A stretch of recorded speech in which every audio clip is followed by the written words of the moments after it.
It's very exciting to be a macroeconomist these days, but also very challenging. As Chris Sims in his talk pointed out, it's much harder for us macroeconomists to hide behind the veil that we can ignore certain parts of the economy while keeping other parts of the economy as the elements of our focus. In particular, it's become much harder to leave out finance from macro or macro from finance, whichever perspective you approach it from. It's become much harder to leave out the international aspects of much of the work that we do, given how closely financial markets are integrated and how much that seems to matter. But it's also an interesting time because policymakers, the press, everybody wants to hear from economists about what the heck is going on. And there is a presumption, of course, that we academic economists understand things, which is sort of nice, but also a little scary in some ways. And I suspect all of us academic economists have dealt with this issue of having to deal with policymakers who ask us fairly direct and important questions. For instance, if a central bank governor were to ask you, as often is the case with me, about what channels of transmission they should worry about from the advanced economies, in particular, if you're an emerging market country. One needs to think a little bit about this, and the temptation is to offer semi-plausible answers which sound good, but which don't have much discipline behind them. And I think the lecture by Professor Sims was especially important in terms of pointing out how crucial it is to think about the advice that one provides in the context of specific models and to try to stay constrained within the parameters of what our models teach us, which is intrinsically very limited. So this was just a very long-winded way of saying that part of my research agenda does try to grapple with some of these issues, and not with the level of sophistication we saw earlier, but trying to deal with this in a way that tries to meld looking at the data in a somewhat disciplined fashion, but without putting too much discipline on it, simply because the theory is not quite there yet. I still think it's very important to interpret results and to use theoretical frameworks to guide one's empirical work. But in some of my work, I think I've tried not to be too constrained by what theory can tell us, simply because theory at the moment, I think, still leaves out some very important issues. So this is joint work with Ayhan Kosei at the IMF and Chris Otrok at the University of Missouri. Now, we've been doing some work on business cycles for a while, and the issue of the international transmission of business cycles is something that's been of interest to me for quite a while. And I think we are beginning to expand the set of questions that we can address in this research program.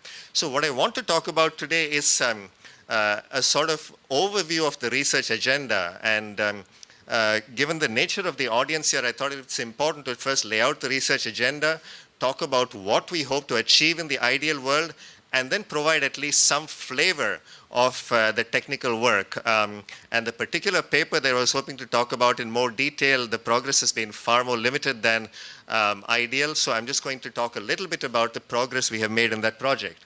So I'm going to start with an overview of the key elements, talk a little bit about the empirical motivation of putting together the real economy and finance. And again, the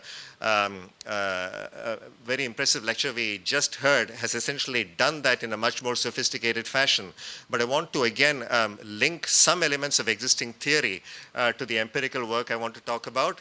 Then I'll talk about a very specific issue that I'm trying to come to terms with in this research paper, and then provide some very, very preliminary results. And again, here I'm not going to go through the results in very much detail, but just give you a flavor of what the methodology might be capable of if we can actually get the whole thing implemented. And we are quite a ways away from that. So there are some significant methodological challenges in the whole business cycle literature, and I'll talk about them in more detail, but at a very basic level, especially in the context of crises, one can think about, for instance, the difficulty of distinguishing between common shocks and spillovers of shocks. And the financial crisis, of course, was a very good example of this, trying to think about whether, in fact, what the world was hit with was a common shock around the world, or really a shock that was attributable to the US and that then spread to the rest of the world. And where shocks come from turns out, of course, to be very important in designing policy responses, as does the question of what are the channels through which either common shocks or country-specific shocks are transmitted. And that, of course, is a very difficult problem that ultimately requires one to take a stand on certain issues. So invariably, there is a concern that one's a priori assumptions are driving many of the empirical results. So that is one of the key challenges. And this issue about the interactions between the real economy and the financial sector are, of course, an added layer of complication. I'll talk a little bit about the channels through which financial shocks can have real effects, again, drawing on the work of many others, because that has some implications for the empirical choices made in the model. Plus, going back to the old tradition of thinking about how to measure business cycles, again, there are many people in this room who've made fundamental contributions there. And we want to think about measuring business cycles not just with an indicator like real GDP, but to think about business cycles in a much broader context.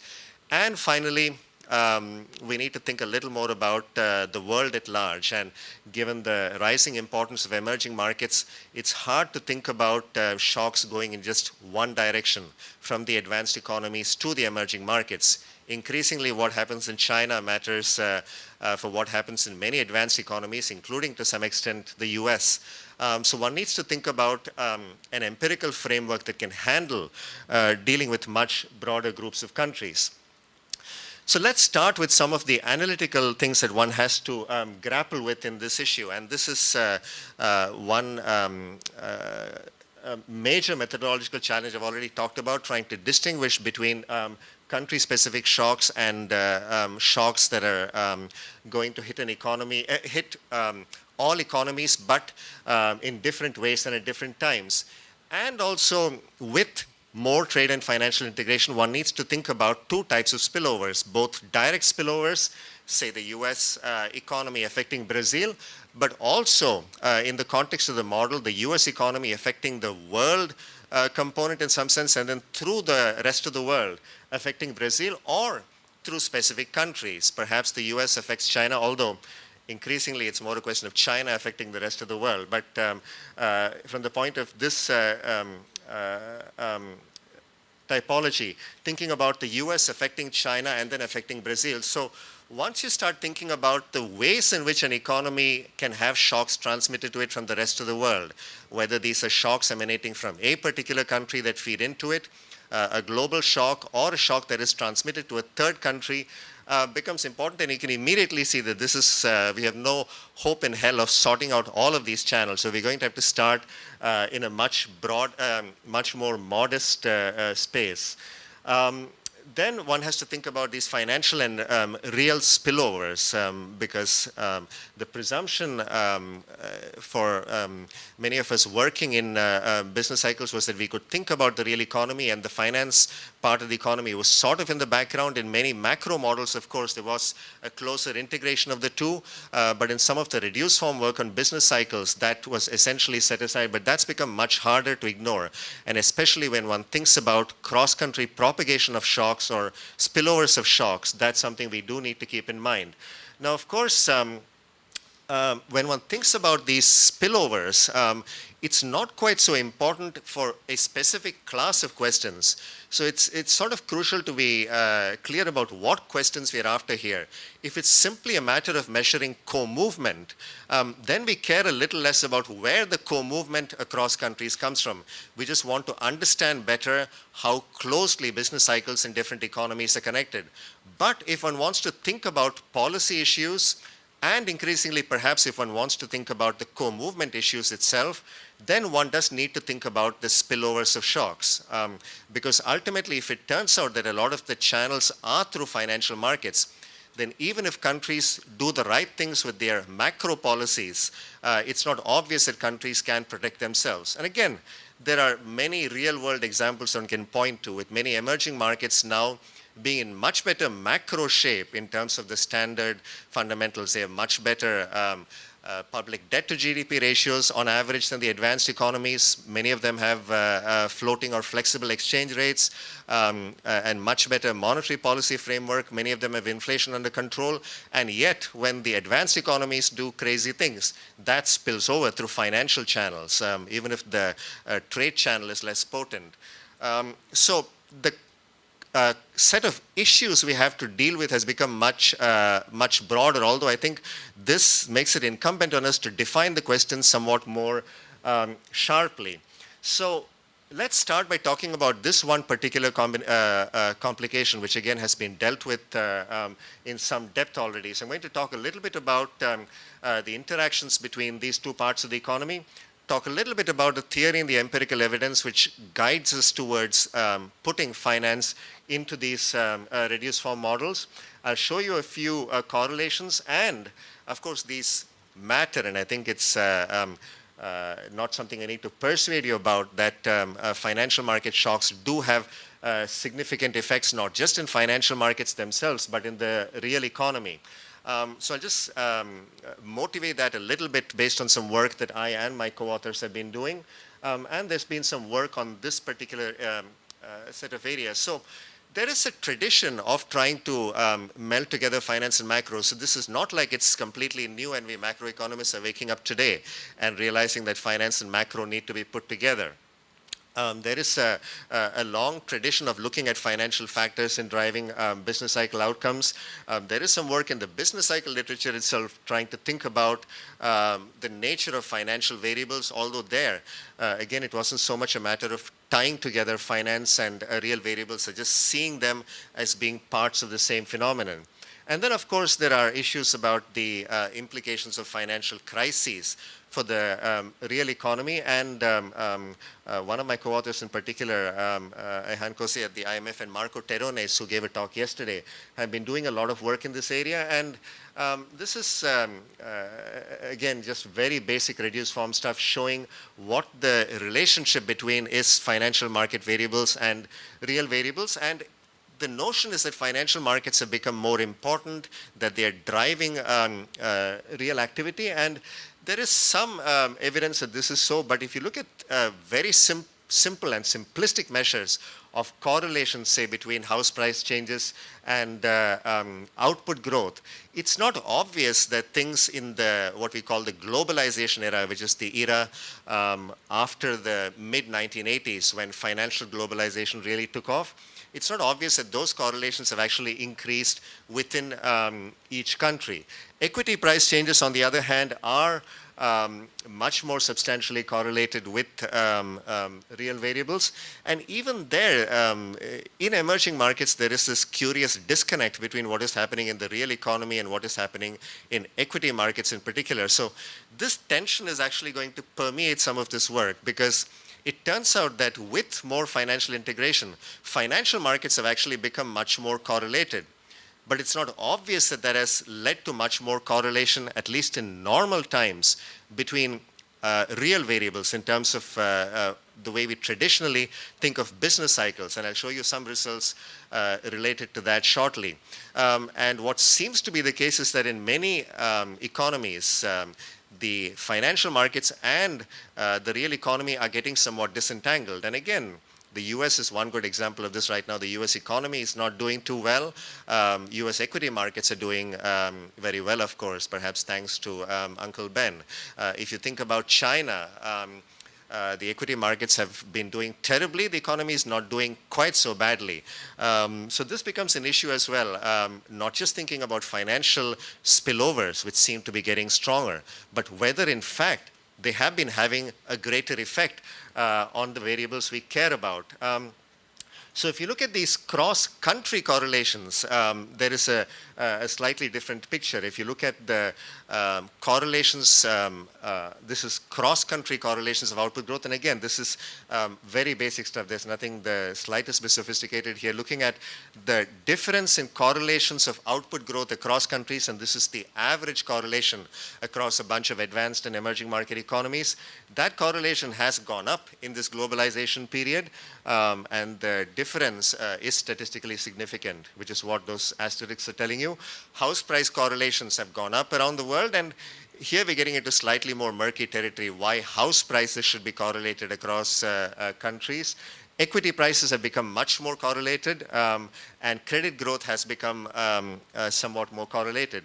So it looks like the world is sort of moving together a little more. And it turns out that, of course, including the period up to and right after the financial crisis is sort of important for this result, but not crucial. If you look at what the evidence is, and again, this is nothing new. There is work by many people that has looked at this. If you look at very large financial market disruptions in the form of credit crunches, a house price bust, which are defined as very significant dislocations in these markets. So if you try to order changes in prices in these markets and look at the bottom quartile of changes in these variables and try to see if recessions associated with such large declines in, say, credit growth or house prices are associated with bigger recessions, it turns out they are. It turns out we get much deeper recessions and also much more protracted recessions. So it's going to be something that we have to deal with, this issue of spillovers. But the additional issue here is that given that you have much greater cross-country correlation, and again, right now we're just talking about correlations. We don't have any statements about whether this really matters in a causal sense, or these are just being, these are just the reflections of common shocks. So as I mentioned to you, we need to think about these first and second round spillovers.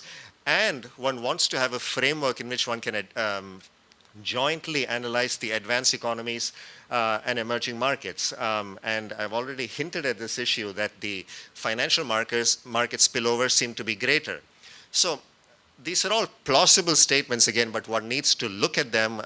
One needs to look at the data, which is what we plan to do here. And emerging markets really can't be ignored anymore. If you look at the evolution of the GDP of different groups, and again, this is not something I need to work hard to make a case about. The emerging markets have had much better growth performance, and in fact, in the last 3 or 4 years after the financial crisis, emerging markets have accounted for more than half of world GDP growth, whether you measure it at market exchange rates or PPP exchange rates. Now, that leaves us at a situation where we have to think hard about measuring what we need to measure. So the first issue is, what do we think about as capturing the business cycle? And here again, there are lots of ways of thinking about it. The more data you have, the more sophisticated we can be about this. One way of thinking about this in the old literature was just to think about GDP growth, but even the NBR going back did use multiple indicators for thinking about business cycles in the US, and then Stock and Watson and many others, including many in this room, have made contributions in terms of measuring business cycles. But I think it's hard to think about business cycles as just being represented by one variable.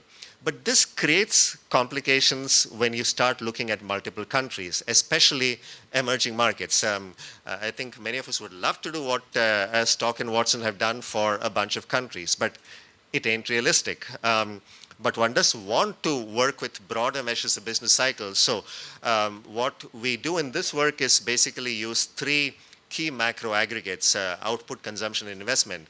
And I can tell you that getting good quarterly level data, quarterly frequency data for a bunch of emerging markets, even the big ones, is a huge challenge in itself. On financial variables, again, based on some of the results I've showed you and a lot of other work being done, we're going to think about 4 variables in our framework: equity and house prices, a policy variable, which is the short-term interest rate, and credit growth. In some emerging market economies, credit growth ends up being the policy variable, actually. Now, one of the approaches to measuring cross-country spillovers, of course, is using some sort of VR approach, and that does give you some traction, especially in the kind of world where one would like to think about US shocks, for instance, spilling over into the rest of the world. And there are multiple indicator approaches that try to take that to a slightly greater level of sophistication. But of course, the problem is that the US is a big economy, but it ain't the as big as it used to be and relative to the rest of the world. And if it's not entirely clear if one should think about business cycles around the world being driven just by the US spilling over into the rest of the world, or if it's really truly world shocks that are accounted for. And as I pointed out, one needs a framework where one can think more formally about second round spillovers, and one would like to get a handle on this issue about common shocks versus spillovers. Again, I want to emphasize that if the objective is to measure co-movement, this doesn't matter. And in some of my own work, I have ignored this because what I really wanted to get a sense of was the degree of co-movement in macro variables across countries. But once you want to start thinking about policy issues, once you want to start thinking about designing mechanisms that buffer you from external shocks, you do need to know about where the shocks are coming from. So again, here there is a long tradition in terms of thinking about dynamic factor models, and Chris Simpson, among others, have contributed a great deal to this. And these basic factor models do, in fact, have a theoretical counterpart to them. They're not always derived from theory, at least some of these factor models, but it turns out that you can have DSG models that give you representations as dynamic factor models. So at least they're not divorced from that theoretical approach. So one sort of approach one can take if you want to measure co-movement is something that many people, including myself, have done, which is to basically think about a factor model where you try to pick up a global factor and different types of factors. So in some of my work, I've looked at region-specific factors versus country factors. Now here again, one is making the assumption that these factors are mutually orthogonal, but if you really care just about measuring co-movement, it doesn't matter that much. Now, in some of the work I did, I was trying to get at a very specific question earlier, which was, there was this big debate about decoupling versus convergence. And the issue there is whether, in fact, the emerging markets as a group have sort of de-linked, at least in a business cycle sense, from the advanced economies, even though their financial markets are becoming more integrated. And it turns out that there is some evidence that this is in fact happening. So if you look at the contribution of, in this framework, the world factor to output and consumption growth. So this is essentially taking a group of advanced and emerging market economies, looking at variance decompositions from the factor model and trying to see how much of the variance in the main macro aggregates, output, consumption, investment, which is what enters the model, is explained by this common world factor as opposed to regional factors.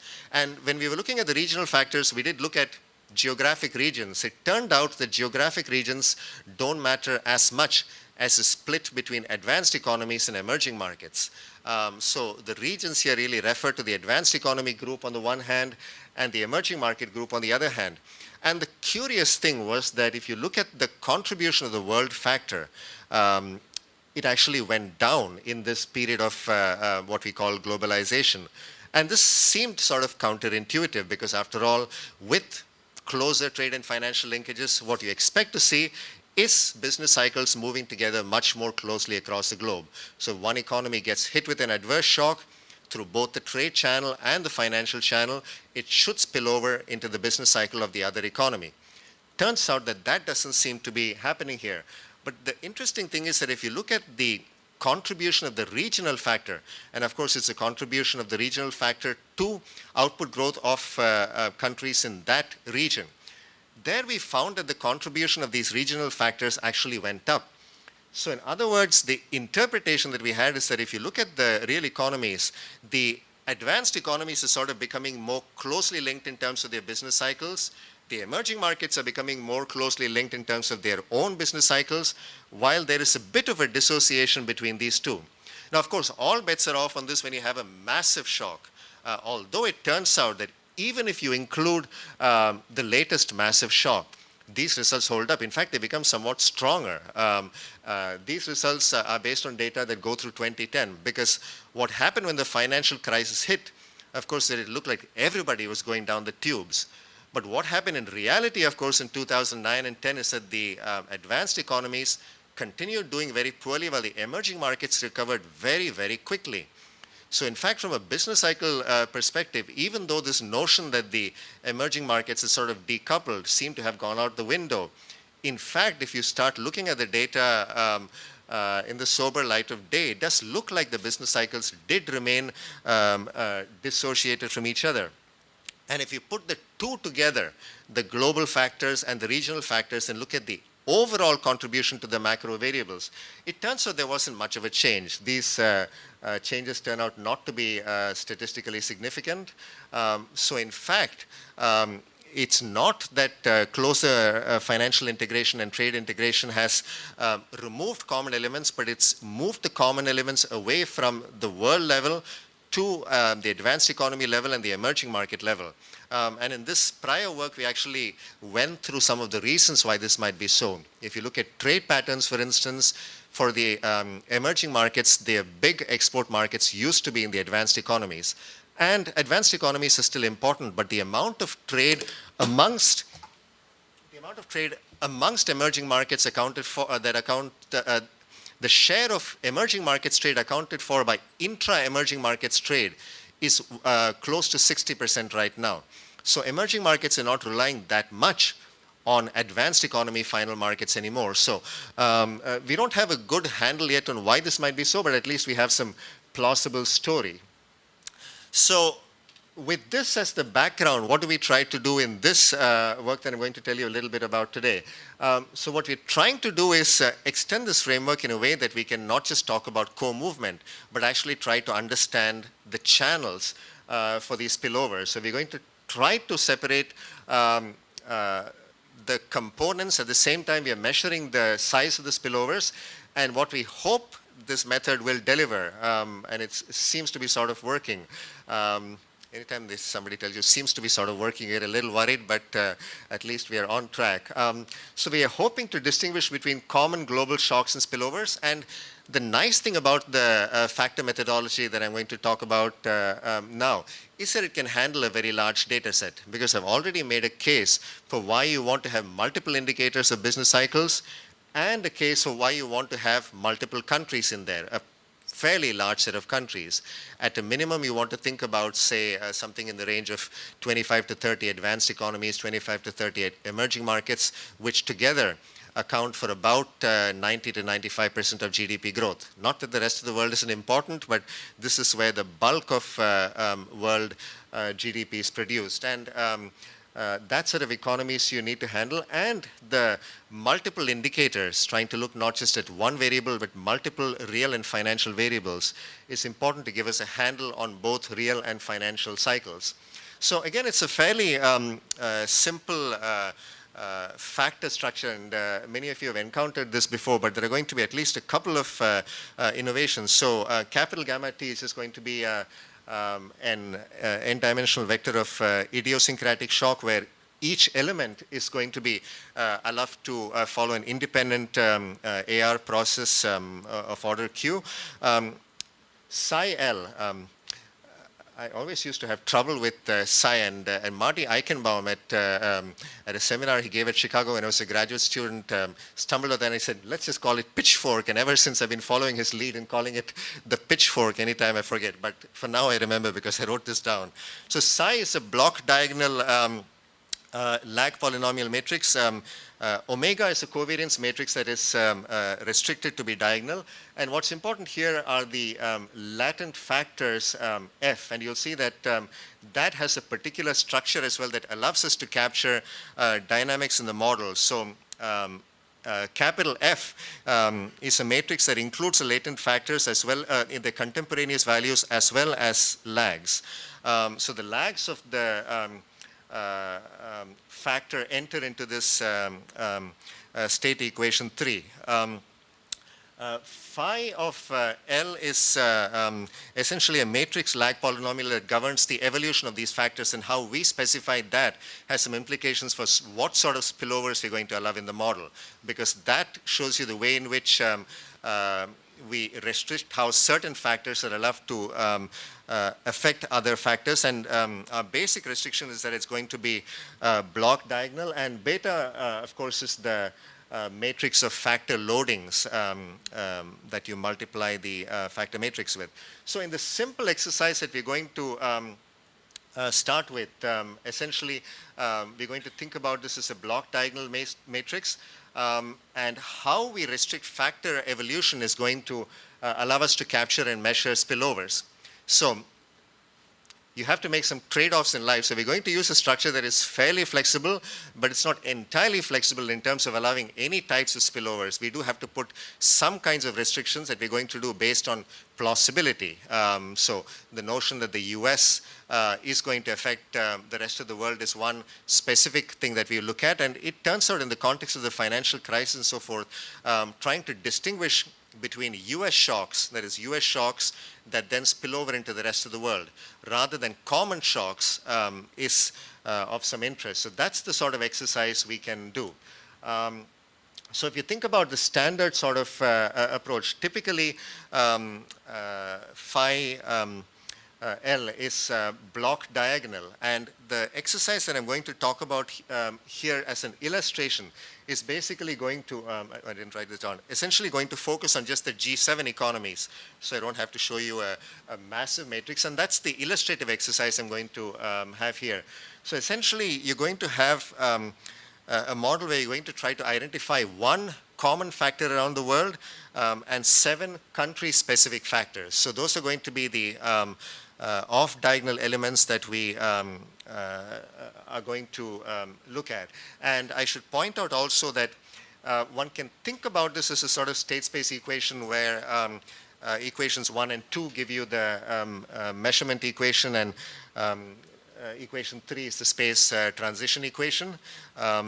Although that is something that we're not going to emphasize here. So we're going to just think about it as standard macro model.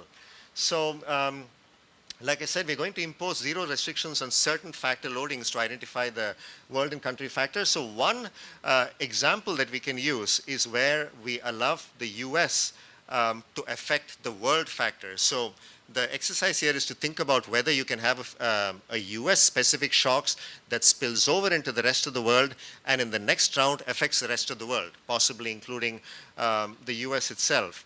So this is going to be an example of where we can stretch the model to allowing country-specific shocks to affect the global common cycle. Now, of course, we're not allowing any country to affect the global common cycle because that would make the model essentially intractable. But if you believe that certain countries can have shocks that have global implications, and the US is a prime candidate here, we could look at China as well, that gives you a way of doing it. Another model could be one where you have the country factors directly spilling over into other country factors. So essentially here you have asymmetric spillovers across countries, and one can restrict particular types of countries or pairs of countries to have spillovers. And again, the off-diagonal elements of the matrix are where the action is going to come from.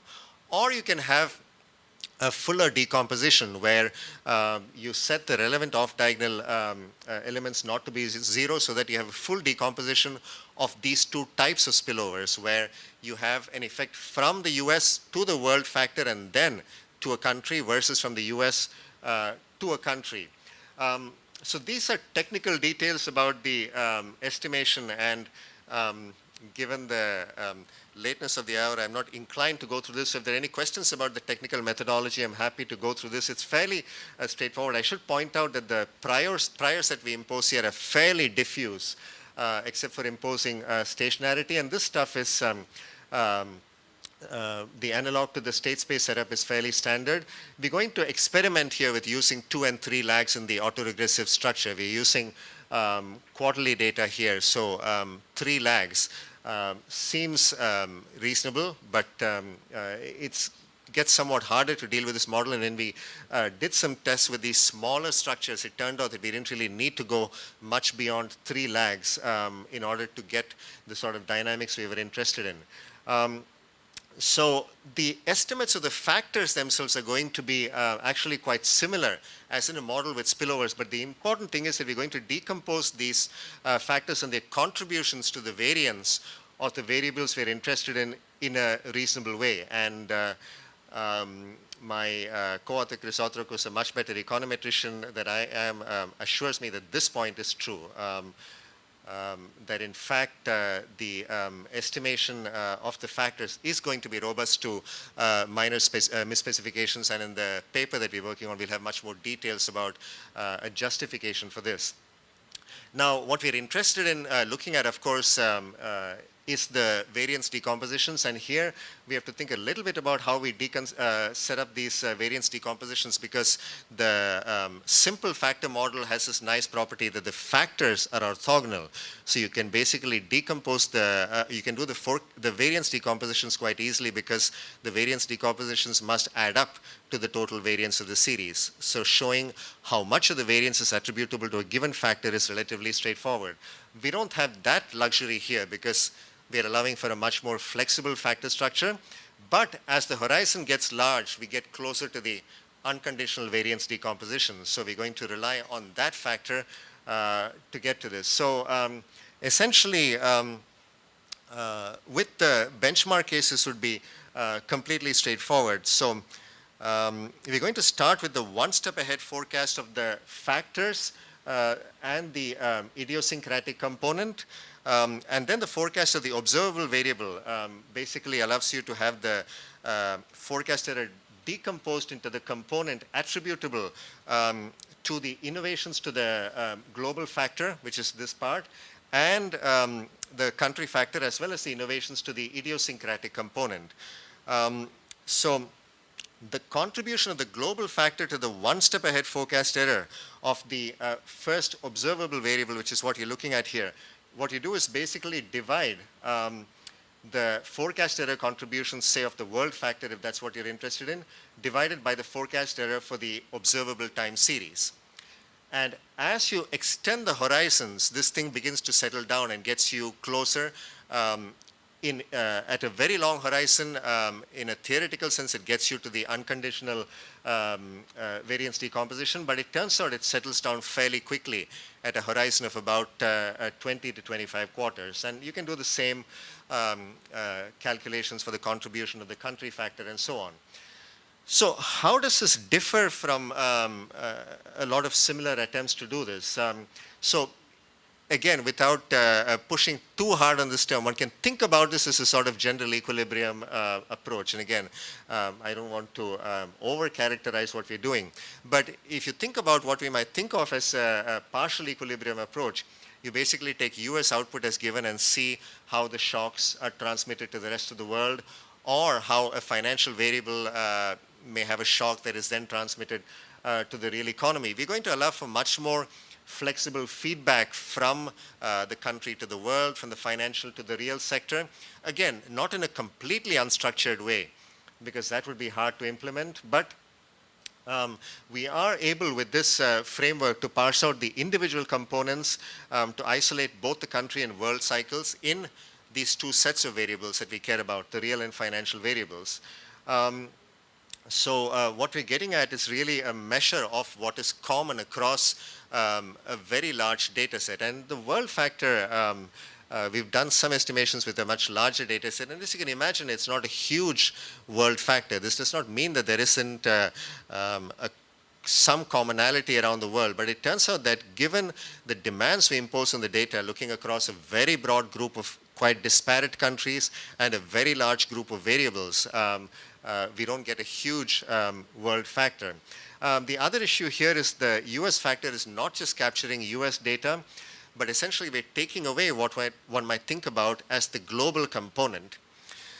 So this is all very good, and much of it at this stage remains an aspiration, because we have a bunch of results, but didn't feel confident enough to present them before this distinguished audience, because I think we need some refinements. I'm just going to give you a couple of very simple illustrative results just to show you that the methodology seems to be working reasonably well. So as I said, the first exercise is one where we measure spillovers in the real economy. And in this case, we're going to use data on just the real variables. And the point of this exercise is basically to see if the method works in one very specific context. Because the US one used to think of as basically being the world. So US business cycles were seen as essentially being synonymous with world business cycles. So the question is whether the methodology can tell apart US specific cycles or shocks versus world cycles, and also think a little bit about the channels of spillovers. And the second, we're going to keep the financial sector by itself and try to see what happens if you measure financial cycles by themselves and examine if there is a common financial cycle using these four financial sector variables that I talked about. And then this is the model that I, unfortunately, last night the results didn't quite work out, and with the late dinner I wasn't able to get the slide together. So this is what we plan to do next, which is basically put these two things together, which is really what we're after, trying to mix real and finance. So what we'll be attempting to do there is essentially look at one world measure of the real cycle and the financial cycle, and look at country specific factors, again split into real and financial parts. And the idea here is that we'd be able to allow interaction between these two cycles. So the first illustrative exercise is, like I said, based on just the G7 countries. We're just going to look at the real variables only. We do find a pretty important common cycle. But the interesting thing is that these spillovers do seem to be small during normal times, but much larger, as one might expect, during the global recession. So this shows you the variance decomposition. So what we've done is basically look at each country's output growth and see how much of the variance in that country's output growth can be explained by either the world factor or spillovers from the US factor. And then we average across the country. So what you're seeing here is the average contribution of the world factor during the period 1972 to 89 to output growth fluctuations in the G7 economies. And the number is not insignificant, it's quite large, but the US spillovers by themselves don't seem to be huge. It's largely the world factors that matter. But as you go to the most recent period, so what we do is basically re-estimate the model here over these different periods. And you can, actually this is mislabeled here, it should be 1997 to 2010. So if you look at the last decade or so, it turns out that there is the ability in the model to distinguish between shocks that are starting in the US and shocks that are world shocks. Now, there is one issue here that is a little tricky, because a lot of the literature on global imbalances and so forth has argued that trouble began in the US, but the trouble that began in the US was really the consequence of policies taken in the rest of the world.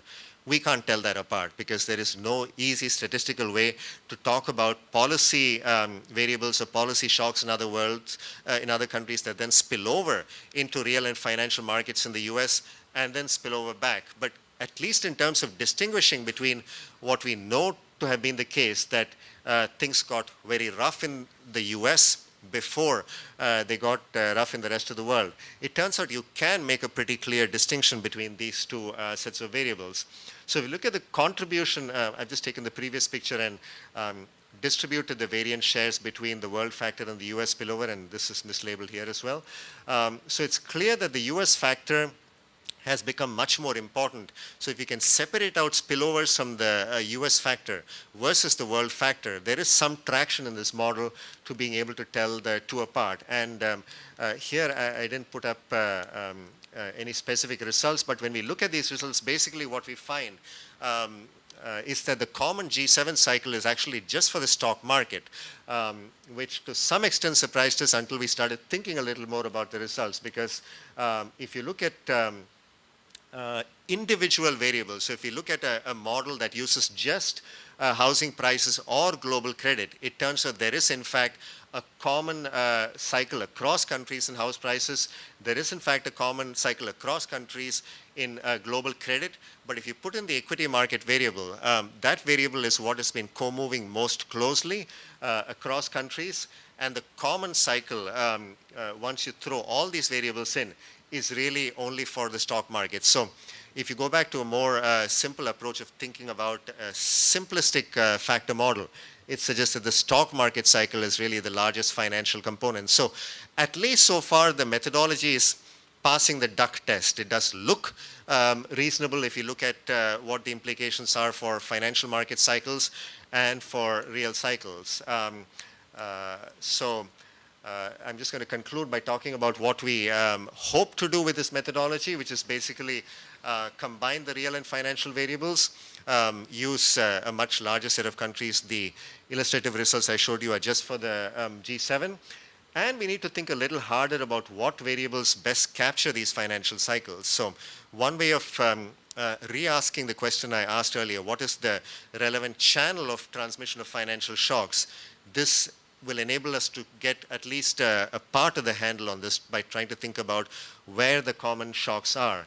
And we need to work a little harder to characterize the direction of real and financial spillovers and think more closely about the connection with theory.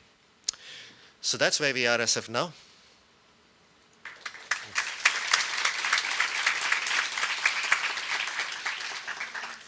So I have time for questions. So I have one. I understood that your identification was in this big matrix you had and the spillovers from one country or region to the others. So it would be interesting to see if you differ identification strategies, how much your results would change. So I would be curious about this because that's a very sensitive, way of identifying shocks. Yeah, no, the question here is more about, so the identification strategy itself is less the major concern than just trying to think about what the method tells us, because the block diagonal big matrix basically gives us a benchmark of reference. It's one that captures a commonality without allowing for any types of spillover. So that's a standard benchmark, although we have a lot more stuff that goes into this model. So trying to think about the deviations from that benchmark essentially is what is going to give us traction in terms of trying to find out spillovers. And you're absolutely right. We need to think about in some disciplined way about what sort of spillovers we should be looking at and try to see if there is traction or not. And here again, we don't have a great deal of guidance from theory. We have some degree of guidance from theory about how real and financial markets interact between, within a country. Once one takes this to a multi-country environment, that becomes somewhat harder. And the issue here again is that we don't want to be too constrained by theory, because perhaps the methodology will show us that certain channels of spillovers are really important, and we haven't spent too much time dealing with that in a theoretical context.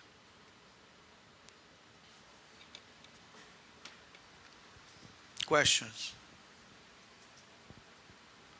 So let's move on to Marcelo Chauvet, please.